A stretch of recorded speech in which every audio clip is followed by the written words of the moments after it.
Hobbyist by Frederick Brown.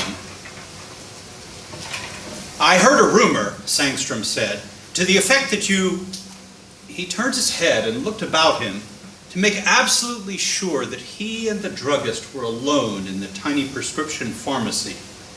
The druggist was a gnome-like, gnarled little man who could have been any age from 50 to 100. They were alone, but Sangstrom dropped his voice just the same. To the effect that you have a completely undetectable poison. The druggist nodded. He came around the counter and locked the front door of the shop, then walked toward a doorway behind the counter. I was about to take a coffee break, he said. Come with me and have a cup. Sangstrom followed him around the counter and through a doorway to a back room ringed by shelves of bottles from floor to ceiling. The druggist plugged in an electric percolator, found 2 cups, and put them on a table that had a chair on either side of it. He motioned Sangstrom to one of the chairs and took the other one himself. Now, he said, tell me, whom do you want to kill and why? Does it matter? Sangstrom asked. Isn't it enough that I pay for... The druggist interrupted him with an upraised hand. Yes, it matters. I must be convinced that you deserve what I can give you. Otherwise, he shrugged. All right, Sangstrom said. The whom is my wife. The why, he started the long story. Before he had quite finished, the percolator had finished its work, and the druggist briefly interrupted to get the coffee for them. Sangstrom finished his story. The little druggist nodded. Yes, I occasionally dispense an undetectable poison.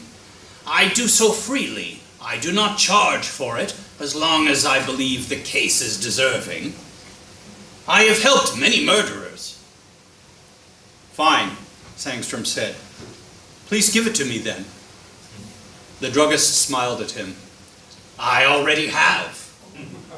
By the time the coffee was ready, I had decided that you deserved it. It was, as I said, free.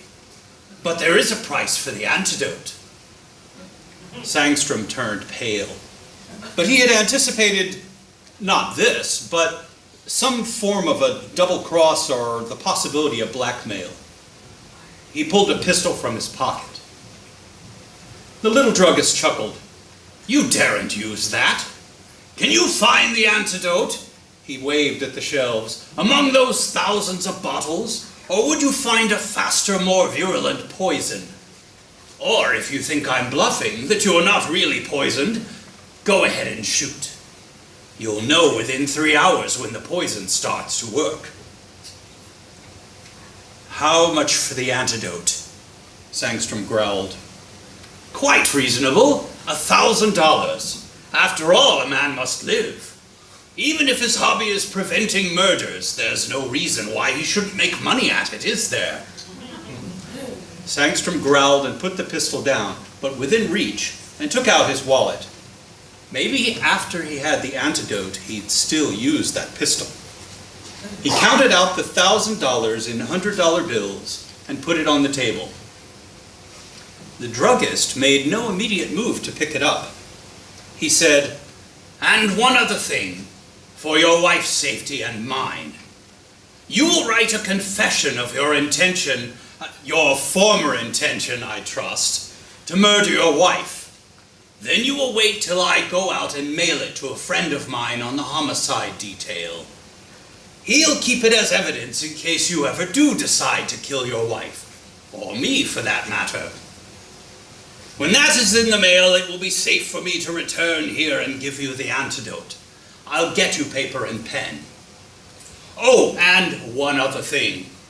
Although I do not absolutely insist on it, please help spread the word about my undetectable poison, will you?